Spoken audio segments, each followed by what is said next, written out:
30 de mayo de 2020, 4 de la tarde.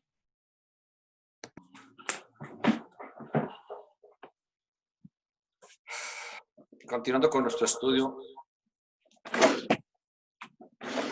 acerca de las logias esotéricas rosacruces, vamos a hablar de los hermetistas. Se llama los hermetistas porque fue Hermes Trismegisto, del conocimiento a través de la sublimación del verbo. Hace un mes hablábamos, un mes y medio, del verbo de vida y del verbo divino. El verbo de vida es la energía que la divinidad nos ha entregado para hacer posible engendrar y convertirnos en seres superiores también. Y el verbo divino es el lenguaje. De manera que a través del lenguaje es que se fundan las logias hermetistas.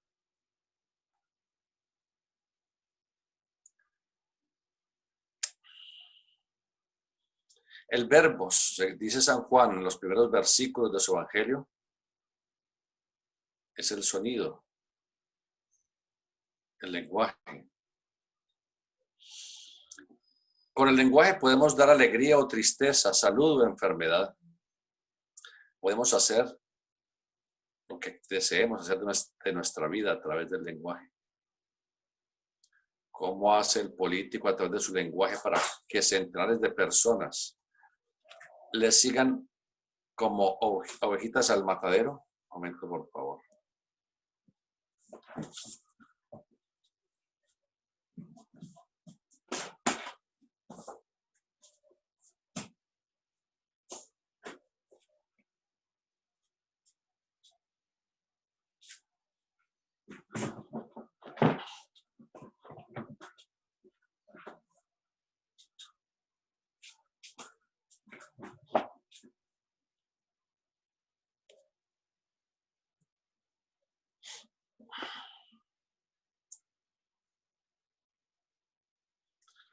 ¿Cómo hace el político a través de su lenguaje para que centenares de personas le sigan como ovejitas al matadero?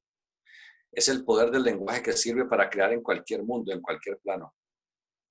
Es maravilloso el poder del lenguaje cuando se le dice a alguien una palabra bella e inmediatamente su rostro se ilumina esplendente.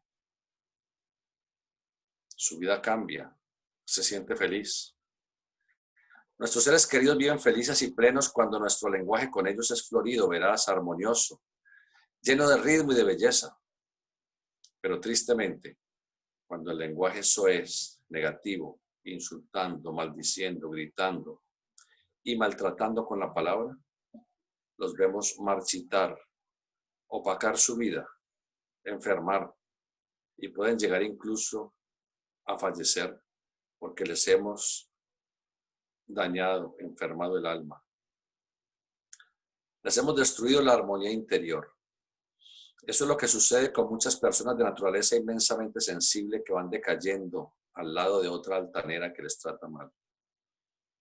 El poder del lenguaje es el poder del verbo. Por eso los griegos, con inmenso conocimiento de estas profundas leyes de la naturaleza y de la vida, hicieron referencia a su dios Hermes, el Mercurio de los romanos, como el dios del lenguaje. Hermes, con su lenguaje, tenía la capacidad de engañar a los dioses y a los hombres. Podía convencer hasta el mismo Júpiter, el rey del Olimpo. Por eso se dice que el lenguaje es el que gobierna a los comerciantes, a los conferencistas, a los médicos, a los charlatanes, a los ladrones. Deben de utilizar el lenguaje para los fines que cada uno busca. El comerciante quiere convencer al cliente que lo que le vende es lo mejor, lo más barato, aunque en su interioridad sepa que no es así, pero no le importa. Lo importante es vender, ese es su trabajo. El médico que no le habla a sus pacientes, el paciente no confía en el médico. El médico que sabe hablarle a sus pacientes desarrolla confianza en el paciente y este será uno de los factores decisivos, determinantes para la recuperación de la salud del mismo. Es el poder del lenguaje utilizado de una manera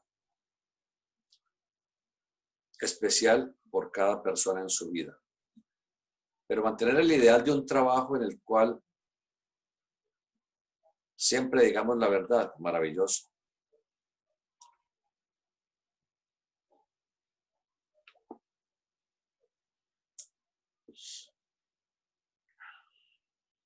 Un conferencista puede utilizar el lenguaje para decir profundas verdades y también para decir las más absurdas mentiras.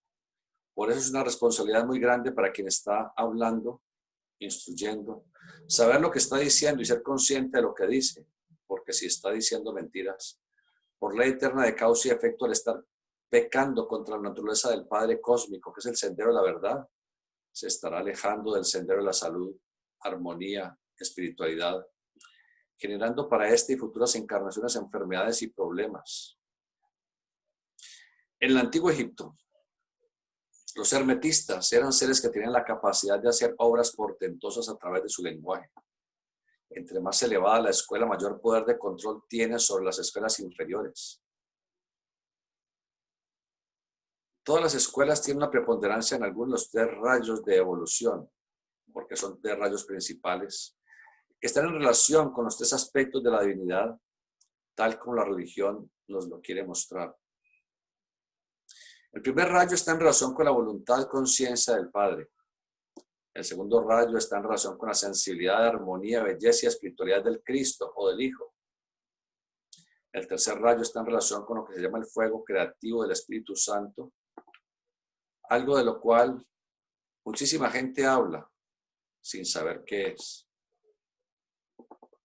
El fuego creativo del Espíritu Santo es el fuego cósmico. Ayer hablábamos del acaso, del foja cósmico, naturalizado en la vida de todo, en todo organismo viviente. Es el fuego creativo del Espíritu Santo el que permite que la semilla del vegetal despierte y se convierta en un árbol prodigioso, que produzca frutos para que alimenten al ser.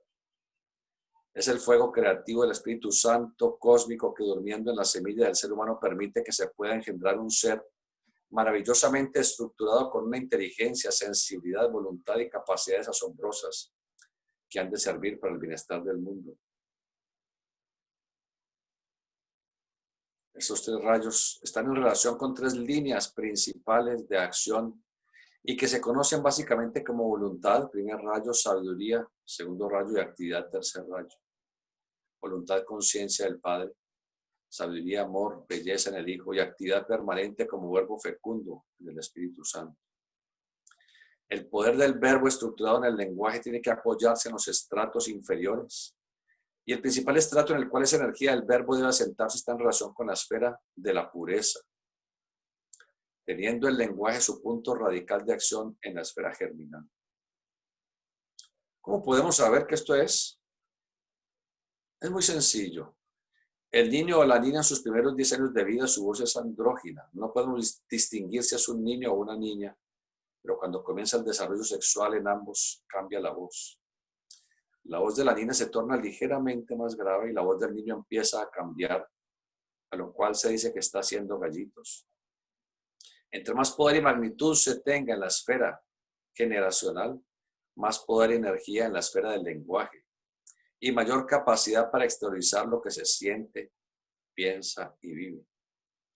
De igual manera, para saber la íntima relación que existe entre la esfera generadora, de la cual se abusa misericordiamente a lo largo de la vida y de la evolución, y de la esfera del lenguaje, la relación entre la esfera generadora y la esfera del lenguaje, no es sino mirar el anciano. Cuando comienza la decrepitud, la voz cambia y se quiebra, se rompe. Pierde el brillo metálico característico que hizo posible la magnitud de ese ser que pudo manifestar a lo largo de su vida. ¿Qué relación tiene la energía generadora con el cerebro, con la capacidad de pensar? Observamos que los niños son inteligentes, la energía está en su prístina pureza. El adolescente es enérgico, activo. Esa energía se ha despertado en toda su magnitud y su poder. El adulto es una persona que piensa con claridad, pero no tiene esa misma asombrosa rapidez mental que tiene el niño y el adolescente. Tiene que pensar las cosas 2 veces. Y cuando llega el momento en que empiezan a olvidarse las frases, los nombres, los asuntos y las situaciones, está empezando a acabar el poder de la esfera generadora, la fuente de la vida. Cuando la persona ya no se acuerda de nada, se dice que está chocheando. El anciano o la anciana lo hacen porque la energía de la vida, el fuego cósmico naturalizado en el ser humano, se ha perdido ya definitivamente. Y lo que queda es por hacer al ego, es abandonar sus vehículos, cuerpos físico, vital, emocional y mental, que de momento ya no le van a servir para adquirir más experiencia. Debe pasar a las regiones del ultra, sumergiéndose en la vida cósmica para renacer después de muchos centenares de años, a otro amanecer de la encarnación terrestre y continuar adquiriendo experiencia. El poder del verbo tiene su centro génesis que hace posible que todo el universo exista. Por eso el evangelista dijo, todas las cosas por él han sido hechas, es decir, por el verbo cósmico, que lo vamos a llamar también Fohat, o el Akash, o el verbo cósmico. El fuego cósmico naturalizado en la esfera psicosexual del ser humano permite que también seamos creadores, engendrando un nuevo ser unidos a Dios en ese momento extraordinario de la conjunción sexual. Cuando esa energía no se gasta en la esfera de la generación, podemos dirigirla con mística a la esfera del corazón, de la laringe, corazón, laringe y cerebro, para educir la divinidad latente que está en todos. Es por eso que cada una de las escuelas superiores tiene que apoyarse en la inferior para ascender místicamente a través de la escala simbólica de Jacob, es decir, ir de la incapacidad al poder total, de la inconsciencia a la omnisciencia, de la ignorancia a la sabiduría. En la Edad Media, la escuela de los hermetistas se conoció como la escuela de los templarios, caballeros templarios. ¿Qué hacen los caballeros del templo o los templarios? Construir. Eran arquitectos. La palabra viene del griego tefton, que significa constructor, y arqué, significa molde, modelo o arquetipo. Arquitecto, arqué, es molde, modelo o arquetipo. Y tecto es constructor, eso es del griego. Ahí viene la palabra arquitecto. Por eso en el griego, en los textos griegos del Evangelio se habla que José, padre de Jesús, era un tectón, no que era carpintero, sino que era un tectón, era constructor. Es decir, era lo que correspondería en esa época a ser un masón y un ocultista. Y Jesús tampoco era carpintero, también era un tectón. Los caballeros templarios construían modelos o arquetipos que representaban el templo del Altísimo, en donde la vida cósmica había de manifestarse. ¿Y cuál es el templo del Altísimo, de la divinidad? Nuestro cuerpo. Esto ya lo explicamos ya hace varias semanas, relacionando a nuestro cuerpo con los templos, o los templos con nuestro cuerpo. Por eso todas las catedrales que los templarios legaron para la humanidad están representando un cuerpo en donde los brazos y el eje vertical de esos templos forman una simbólica cruz. Los templarios dejaron conocimientos maravillosos.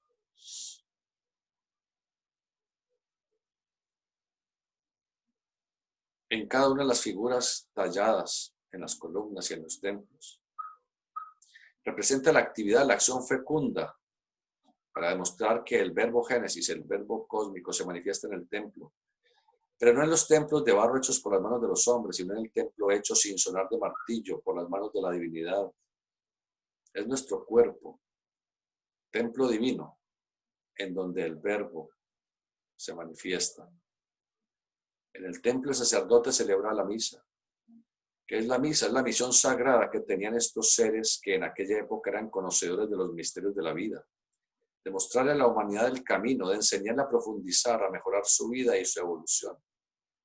Esa era la misión, la misa, donde el sacerdote es la representación del ego interno que en el altar del Altísimo debe aprovechar la energía del verbo para instruir a los feligreses, es decir, a nuestro ser interno, en el sendero de la verdad, de la belleza y del bien.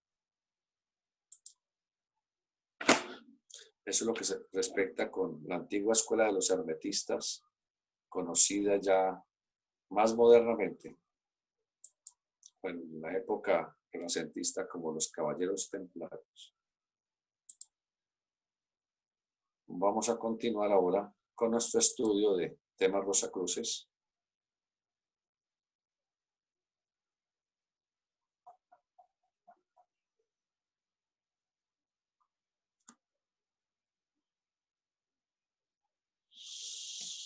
Recapitulando, hablamos de los 7 mundos y los 3 grandes estratos de la evolución del logos. Por eso ven en su columna izquierda que dice grupo y vemos 1, 2, 3. A la derecha dice campo de evolución. Entonces, el primer grupo es el campo de la evolución logoica o del logos. El logos, el creador de un sistema solar. En ese primer campo de evolución se encuentran 2 mundos. El mundo de Dios y el mundo de los espíritus virginales. Un momento, por favor.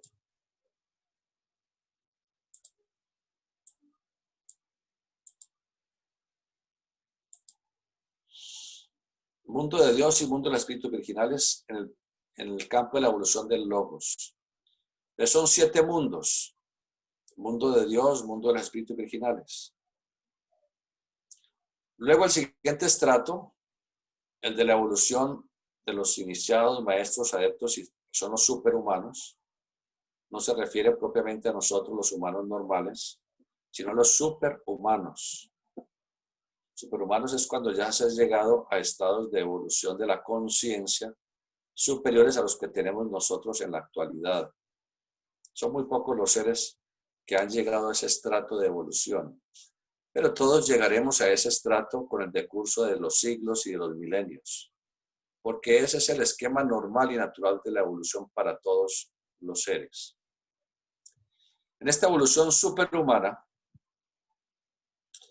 tenemos el mundo del espíritu divino y el mundo del espíritu de vida, que ya los analizamos correspondientemente. El tercer campo de evolución corresponde a los llamados reinos mineral, vegetal, animal y humano. Adicionalmente, la evolución de los elementales, ya la llamamos evolución débica. Y esta evolución de los 4 reinos en los cuales nos incluimos nosotros los humanos normales, no como superhumanos, sino como humanos normales, se realiza en el mundo del pensamiento, mundo del deseo y mundo físico. Estudiamos cómo el mundo del pensamiento se divide en 2 grandes regiones: región del pensamiento abstracto, que es la región de las ideas germinales, y la región del pensamiento concreto, que es la región de los arquetipos. Luego nos referimos al mundo del deseo con sus 7 regiones. Y hablamos de de las pasiones y deseos bajos, la impresionabilidad, las emociones, sensaciones, luz anímica, vida anímica y poder anímico. Y que se relaciona con lo que la gente llama popularmente mundo astral. Posteriormente, entramos en nuestro estudio del mundo físico, que tiene 2 grandes regiones, etérica y físico-química, cada una a su vez con 7 estratos.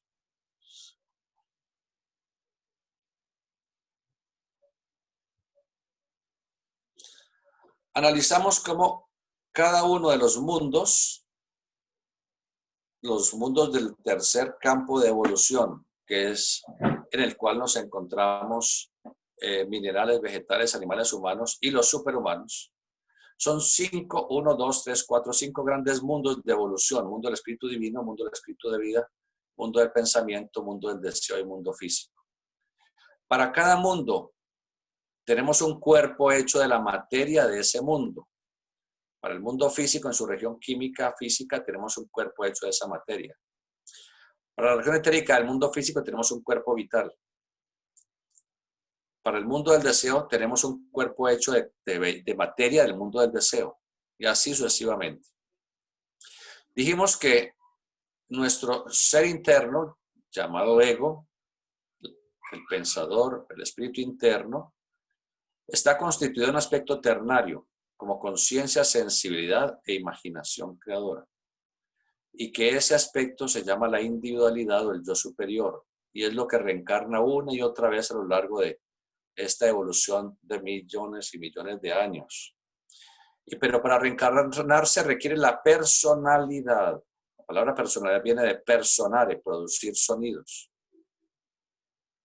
También la personalidad en el griego significaba máscara, que es la máscara con la cual nos presentamos ante los demás para que no conozcan nuestra verdadera esencia interna, buena, mala o regular, es un problema de cada uno. De la personalidad del yo inferior es lo que hasta ahora está estudiando someramente la psicología. De la individualidad no alcanzan a intuir ni siquiera que pueda existir algo que sea la individualidad. De la personalidad, claro, el cuerpo físico con su aspecto emocional y su aspecto mental. Y pare de contar. Entonces, vida tras vida, encarnación tras encarnación, tenemos una mente nueva, un cuerpo de deseos nuevo, un cuerpo vital nuevo y un cuerpo físico nuevo.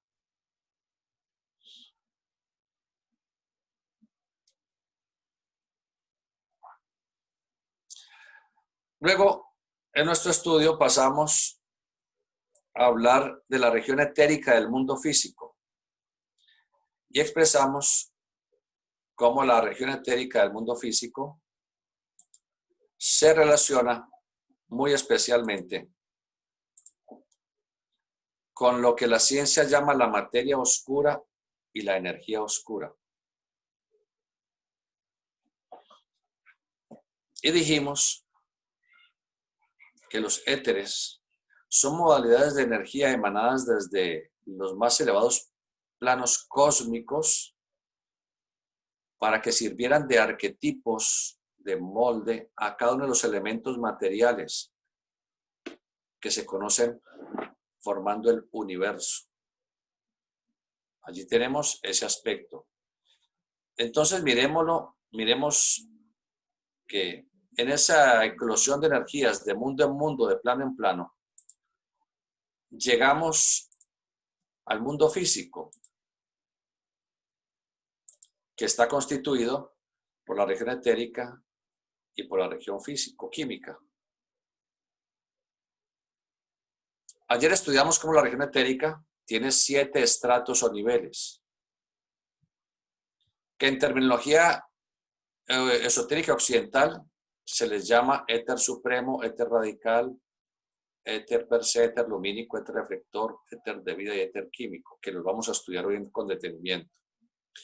Y que en terminología sánscrita, que la vamos a utilizar, se llaman de lo sutil hacia lo denso, Adi, el Padre, Anupadaka, el Hijo, Akas, el fuego creativo del Espíritu Santo cósmico, Akas o Foja o fuego cósmico, Agni, que es un aspecto del fuego más denso, Vayu, Apas Privdi.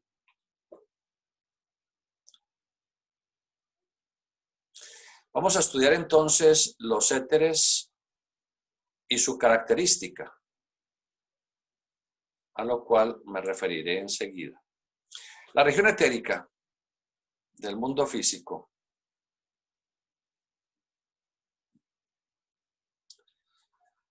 es la acción de la vida cósmica, el alma del mundo, lo absoluto, alentando a través del tiempo y da origen a la vida. Ese aliento de la vida infinita se convierte en nosotros en el aliento de la vida individual. Por eso hablamos ayer de que todo respira. El universo respira y nosotros también. El universo está exhalando su vida. Esa exhalación dura miles y miles de millones de años. Y nosotros, situémonos únicamente aquí, como humanos terrestres. No nos pongamos a disvariar acerca de lo que pueda ocurrir en Alfa Centauro y en otra parte. Centrémonos en lo que conocemos, el aquí y el ahora. Y en el aquí y en el ahora, entonces tenemos nuestro ser interno manifestándose a través de la respiración. Entonces, por eso decimos, todo alienta, todo respira. El Ser Supremo exhala su aliento y nosotros lo inhalamos para tener vida diferenciada. Los orientales llaman a la vida el prana, el principio universal o el aliento de vida. Ese es prana. De donde emanan sucesivamente los arquetipos de la materia llamados éteres o tadvas, también los dijimos ayer que se llamaban tadvas.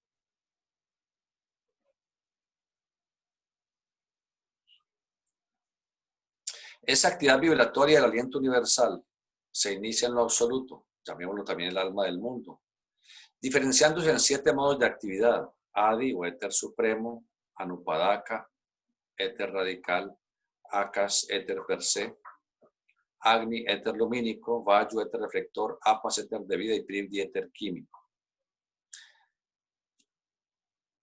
Adi, que no lo están viendo en su pantalla porque es mucho más sutil. Adi y Anupadaka, recuerden, los más sutiles. Adi es el supremo eterno. Vamos a pasarles a la pantalla anterior.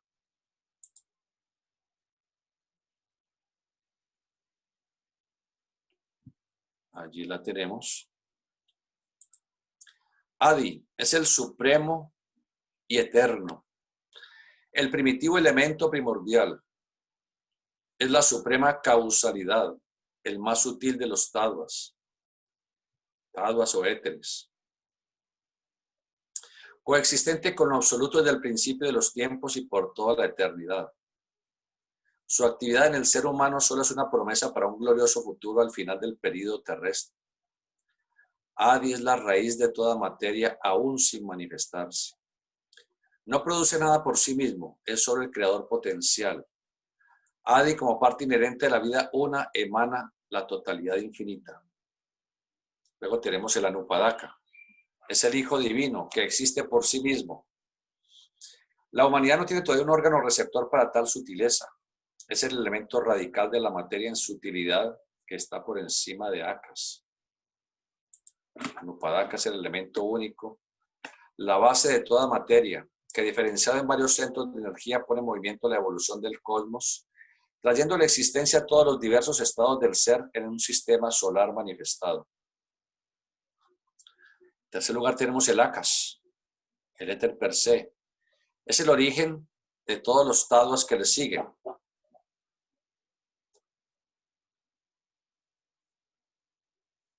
Llamado éter sonorífero, sinónimo de verbo, de sonido, de vibración.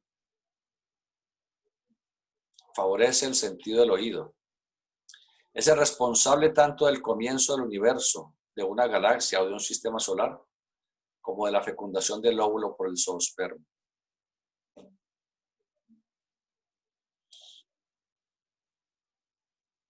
Cuando el verbo cósmico, el resonar cósmico, entra en actividad, lo que la ciencia llama el Big Bang,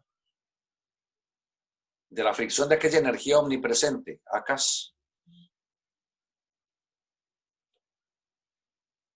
surge la vida, surge el universo y luego surge la vida que habrán de evolucionar hacia la forma. Pero luego, después de una evolución de eones son miles de millones de años, la forma habrá de emanciparse, el espíritu habrá de emanciparse de la forma. El siguiente éter o tadva, el cuarto, se llama Agni. También tiene nombre de Tejas en sánscrito. Es el éter lumínico. En lo físico, es el responsable de la existencia del estado radiante de la materia o el fuego físico. Entre nuestros sentidos favorece el sentido de la visión, mientras que el Akas favorece la audición. El quinto de los éteres es conocido como el Vayu o éter reflector. En lo físico se relaciona con el estado gaseoso de la materia y con el aire. Se le conoce también como el éter odorífero porque favorece la actividad del sentido del olfato. El Apas, el sexto de los éteres o tadvas, Es el éter de vida. En lo físico se corresponde con el estado líquido de la materia, especialmente con el agua. Se le conoce también como el éter gustífero porque favorece la actividad del sentido del gusto. Finalmente, entre los éteres tenemos el priti o éter químico. En lo físico se relaciona con el estado sólido de la materia, especialmente con el planeta, en su parte física, densa. Se le conoce también como el éter tactífero porque favorece la actividad del sentido del tacto. Entonces, observamos que los éteres son los responsables de que exista todo el universo físico. En nuestro planeta, el responsable de que exista todo lo que existe, sólidos, líquidos, gases, materia irradiante, etc.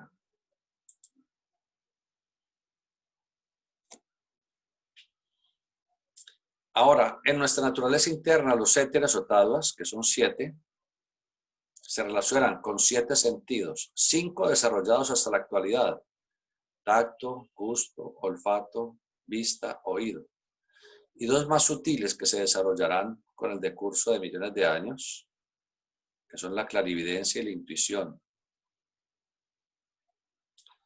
Además, esos 7 éteres se relacionan también con los 7 chakras. Miremoslos desde el séptimo hacia arriba, hacia el 1. El séptimo, el primitivo éter químico, se relaciona con el chakra coxígeo.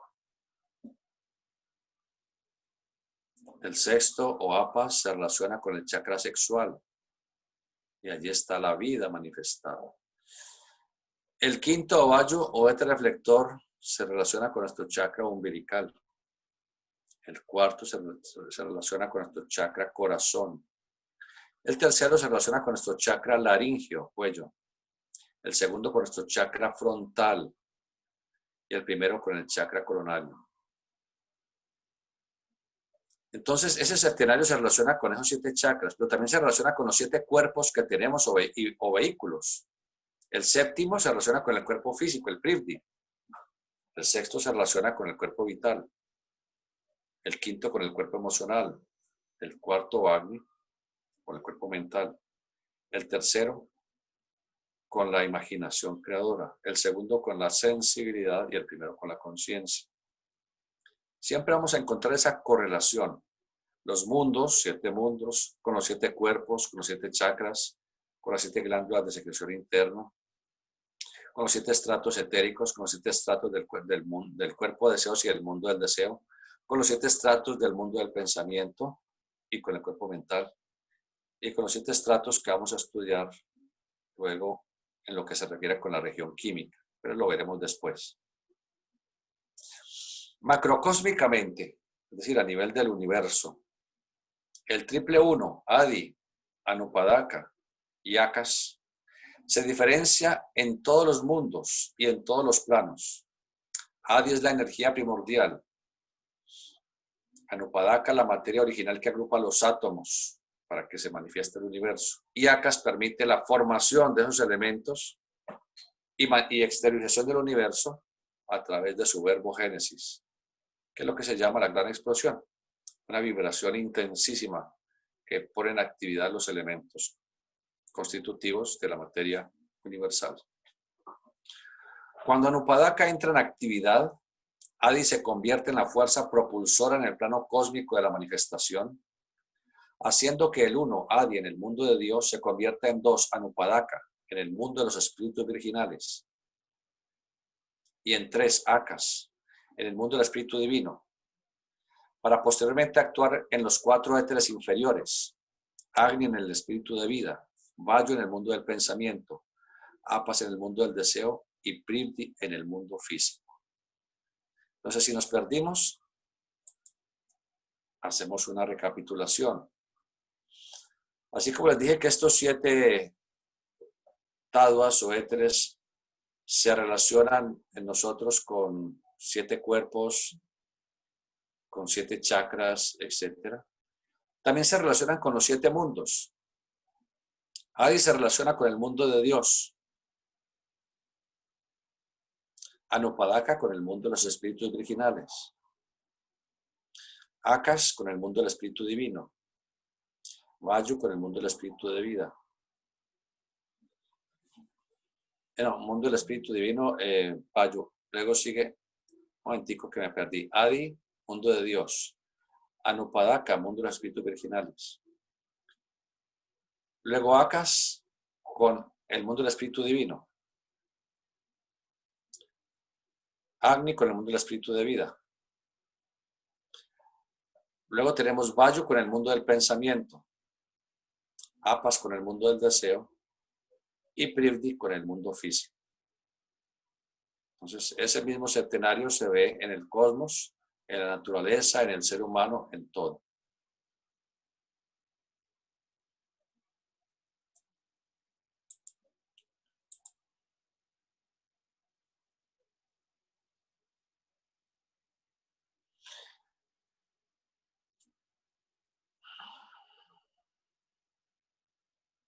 Ese triple uno, Adi, Anupadaka y Akash, se diferencian en toda la evolución, en todos los mundos y en todos los planos.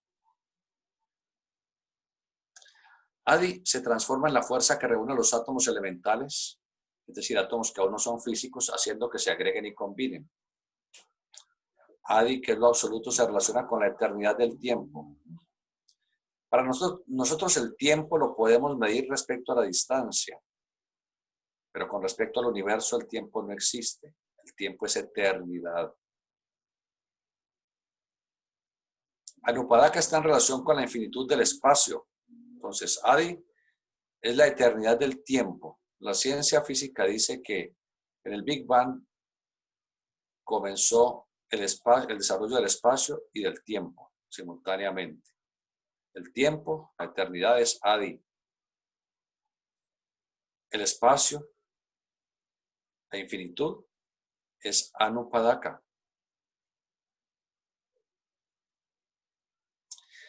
Ahora, en esa comunión de espacio-tiempo, tiempo-espacio, tiempo-Adi, espacio-Anupadaka,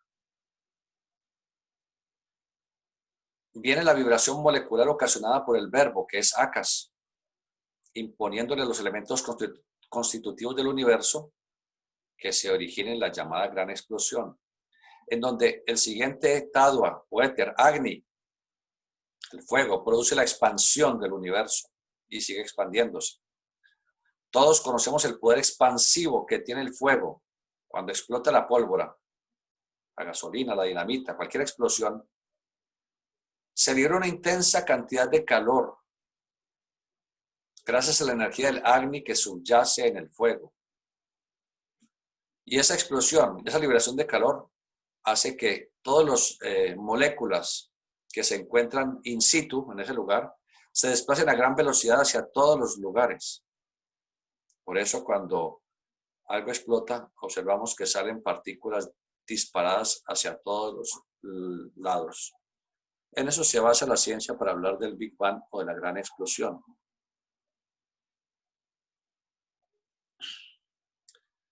Entonces aquí estamos analizando los éteres, los tadvas, desde el punto de vista de la formación del universo. Pero también lo tenemos que analizar desde el punto de vista de nuestra interioridad. Después de la expansión originada por el fuego, en el Big Bang viene el movimiento, determinado por el éter reflector o Vayu, que empieza a desplazar la materia y la energía hacia todos los puntos del universo en forma continua y permanente. Constantemente las galaxias están separándose unas de otras, y esa separación aparente no tendrá fin. No se ha podido demostrar que las galaxias alguna vez vayan a detenerse. Si se detienen, al perder su energía cinética, la misma fuerza que les expulsó volvería a traerlas. Esa es una de las teorías científicas acerca del universo. Dicen que pueden ocurrir varias cosas. Que terminen esa fase de expansión y que se queden estáticas. Es una teoría.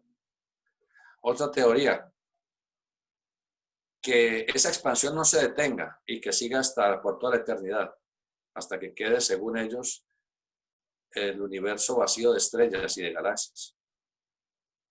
Y la tercera teoría es un universo oscilante, que así como se dilató expandiéndose, Luego se producirá una energía de regresión, atrayéndolas hasta hacer una implosión. Desde una explosión o Big Bang, regresar a una implosión o Big Crunch, como lo llaman ellos en su terminología. Son teorías. La enseñanza esotérica dice que es una especie de universo oscilante. El universo siempre ha existido y existirá por siempre, a lo cual algunos físicos teóricos se están adhiriendo a esa misma, llamémosla teoría esotérica, en la cual se produce una ignición, un despertar del universo, y cuando termina su ciclo, el universo se apaga, entra en un estado de reposo, análogo a lo que sería cualquier aspecto físico que conozcamos, que tiene su fase de actividad y su fase de reposo. Esa es la enseñanza esotérica, a la cual ya se están adhiriendo muchos científicos en el mundo.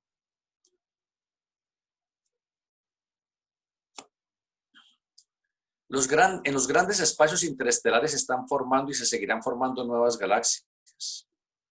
En la constelación del Águila, por ejemplo, llamada por los astrónomos nido de estrellas, se están formando cientos de millones de estrellas, las cuales a su vez originarán cientos de millones de sistemas solares.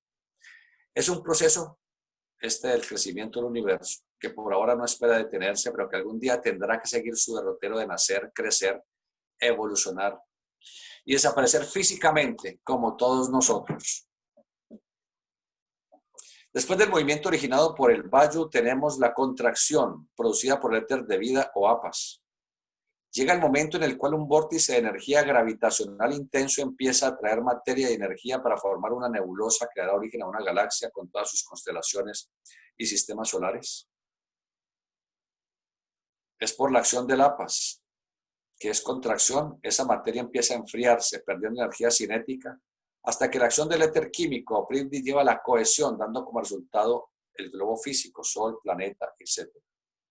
Entonces hemos visto a grandes rasgos, muy someramente, por supuesto, la emanación del universo, desde los planos más sutiles hasta lo más denso, relacionado con esta región etérica, que la ciencia busca con afán y que al no conocerla la llama energía oscura y materia oscura. Por eso es tan importante haber estudiado esta región etérica.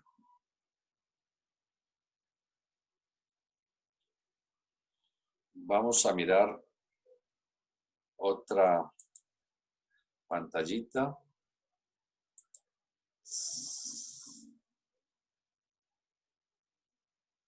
La cual será tema de estudio para mañana.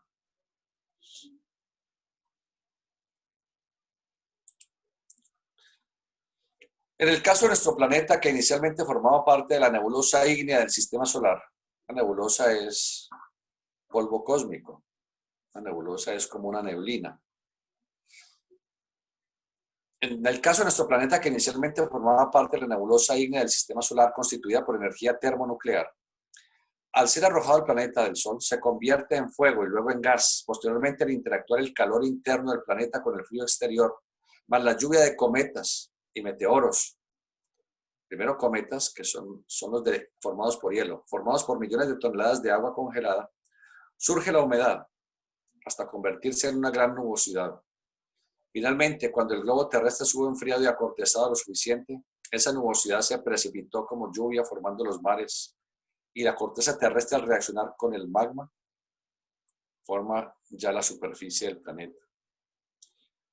Ahora, ese es el aspecto macrocósmico, es decir, del universo. Ahora, a nivel microcósmico, es decir, a nivel del ser humano, nosotros, también ocurren esos procesos. En nosotros el ACAS, bueno, dejemos para mañana ese proceso microcósmico, para no irlo a confundir con el proceso macrocósmico que estudiamos hoy, que nos quede el tema como motivo de reflexión y de meditación.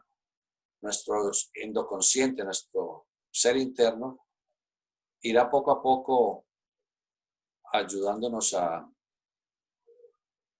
meditar en esto y a irlo entendiendo. Vayan, por favor, colocando sus preguntas, sus comentarios, sus inquietudes para tratar de explicar hasta donde no sea posible esto. Gracias, hermano. Muchas gracias. Espero sus preguntas. Sí, señor, aquí ya está la primerita y dice así, dice, buenas tardes, soy Pablo Vázquez. ¿Los hoyos negros son la base de la teoría del multiverso? No, no son la base. Están incluidos en la teoría de las cuerdas o teoría del multiverso o multiuniversos. Es una teoría, la teoría de las cuerdas, se refiere a que probablemente existe un infinito número, no sé si infinito número sería correcto decir, una infinitud de universos. Así como este universo que es infinito, deben existir, según esa teoría, infinitos universos. Y que los infinitos universos se relacionan unos con otros, probablemente a través de los agujeros negros. Porque un agujero negro en el centro de una galaxia, aunque puede haber más, absorbe permanentemente millones y millones de soles y de nebulosas y de materia interestelar y de todo lo que se quiera, y de energía y de luz. Y se enseña que de un agujero negro no escapa ni siquiera la luz, nada escapa del agujero negro, aunque sí escapa radioactividad, rayos X, rayos gamma. Pero el resto todo se va a dónde, no se sabe. Como no se sabe, se piensa entonces, según esa teoría de las cuerdas o de los multiuniversos, que a través del agujero negro absorbe energía de un universo, en este caso de una galaxia, y lo inyecta y se exterioriza en otro universo. Y ese sería un agujero blanco, inyectando materia de energía. Y materia de energía se convierte en ¿qué? En nebulosas, en polvo cósmico, en sustancia raíz cósmica, como también se le llama, que sería el material para formar nuevas galaxias. Son teorías, de manera que no podemos realmente ir más allá. Esa es la parte de la ciencia. Otra pregunta. Les pido el favor, cuando escriban sus preguntas, escríbanlas de bonita en unita, porque a veces me hacen una pregunta que es una pastoral muy larga. Entonces el problema es que me distraigo contestando alguna parte de la pastoral y no contesto el resto. Esa es una de las situaciones. Otra es que los escuchantes escuchan la pregunta y a veces no logran entenderla. Entonces no se puede aprovechar la respuesta. Entonces coloquemos una preguntita. Si tiene continuación, coloquemos la continuación de la preguntita, así paso a paso. Gracias. ¿Qué otra cosa? Hermano, si yo identifico que hay varias preguntas en una, yo le voy leyendo de a unita. Gracias. La hermana Elisa dice, hermano, entonces un agujero negro sería como se conoce en la ficción una puerta interestelar, por favor. No propiamente, porque el agujero negro no se sabe a dónde vaya. Que lo intuyan como que vaya a otro universo paralelo. Pero sí dicen que el espacio-tiempo se podría curvar formando agujeros de gusano. Eso forma parte de la teoría de la relatividad de Albert Einstein. Entonces, piensan que esos agujeros de gusano deben ser unas especies de mini agujeros negros. Piensan que podrían serlo. Y según la ciencia ficción, serían agujeros de gusano serían portales interestelares, es decir, para ir de una estrella a otra, ¿no? De un sistema solar a otro, dentro de la galaxia, o inclusive portales intergalácticos para ir a otras galaxias. Pero eso ya entra dentro de la ciencia ficción. Eso no lo trata realmente el esoterismo. Otra pregunta. No hay más preguntas, hermano. Bueno, estamos muy parcos. Yo siempre digo, no hay preguntas eso, porque todo quedó muy bien entendido. o porque nadie entendió un carajo. Muchas gracias a todos por su atención. Es que usted explica muy bien, hermano. Usted es bien detalladito. Entonces yo creo que es Estos eso. son temas abstractos. Espero que continuemos Dios mediante todos los días a las 4 de la tarde. De manera que buena tarde, buena noche. Hasta luego. Muchas gracias, hermano. Con gusto.